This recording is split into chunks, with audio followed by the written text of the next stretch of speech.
There are tons of ships when it comes to the Avatar universe, but none of them are debated quite like these two.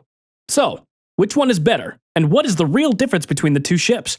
You're watching Avatar Discussions, and this is Zutara vs. Kataang. Today we're going to look at the two ships and figure out which one is better, and why exactly they're debated so much more than other canon and non-canon relationships in the Avatar world. Katara and Aang were always the ship that, from the beginning, you knew they were going to be together. They are almost always the first ship that knew Watch's form while watching for the first time. Katara saves Aang from being frozen for another 100 years. How could he not love her? However, some people don't like shipping the more obvious couples together, so they head for polar opposites or people that usually wouldn't go together, hence Zutara. Zuko and Katara couldn't be more different, yet so similar at the same time. They are both very powerful benders and fight very strongly, and both have very sad backstories which gives them something to relate each other to. But their ship came really out of nowhere. What? Kataang's relationship was slow, with its ups and downs all building up to that final kiss at the end of the series. We're going to take a look and break down what exactly makes Zutara and Kataang possible. Taking a look at Zuko and Katara, there are a few things that stand out. Aang is 12 years old during the series, while Katara is 14. Now, when you're older, a 2-year age difference is almost nothing. And if these two were a little older, this wouldn't seem odd at all. The age difference seemed apparent when watching the series though. Aang was basically still a kid, while Katara was a teenager. This made for a clear change in maturity that may often seem a little odd. Aang always felt loving towards older Katara, while Katara saw him as a friend or younger sibling. Aang's just a good friend, a sweet little guy, just like Momo. Whereas Zuko and Katara are both teenagers, and have more mature heads on their shoulders. They've both been through traumatic events that have shaped them into who they are now. Moving to Aang and Katara, we notice early off the bat that the two have a very close friendship that developed very quickly. There's no doubt that these two were good friends.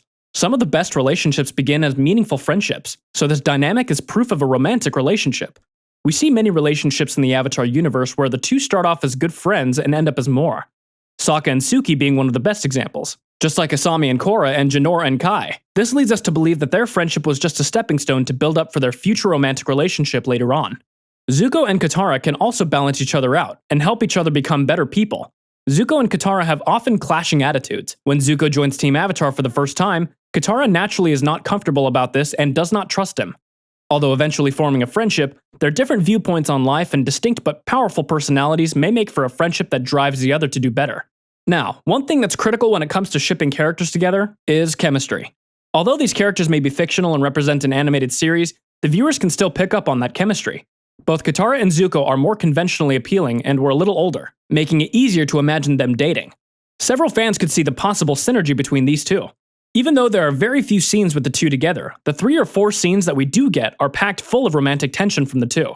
One thing that a lot of Zutara shippers overlook is the fact that Aang and Katara were actually in love with each other. Although Aang's crush on Katara may have been stronger in their younger years, Katara obviously also formed deeper feelings for Aang. Their shared love is evident in the series.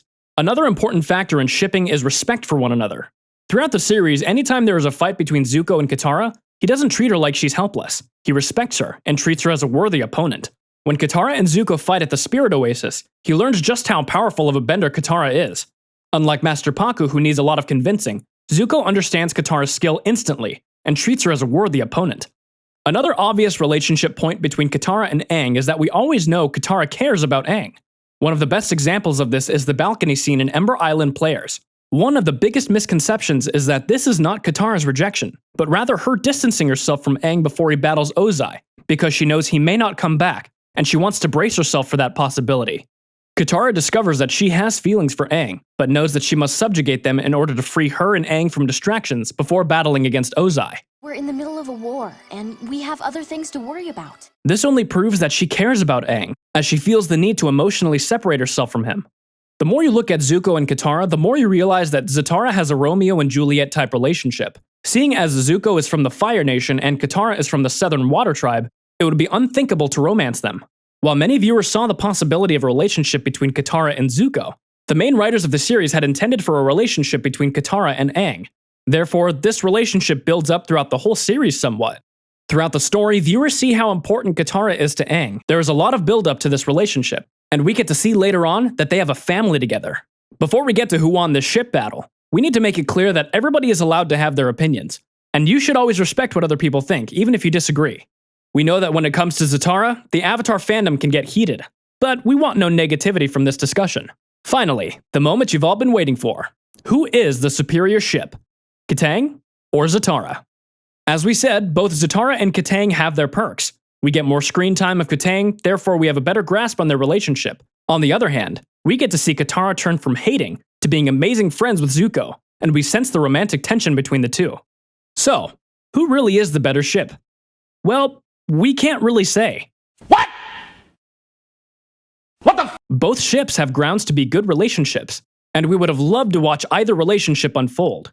There isn't really one ship that is better than the other, but we'd love to hear your opinions. Do you ship the canon relationship Kataang, or would you rather have Zuko and Katara end up together? Tell us how you feel in the comments below. Thanks for watching, and stay flamin'!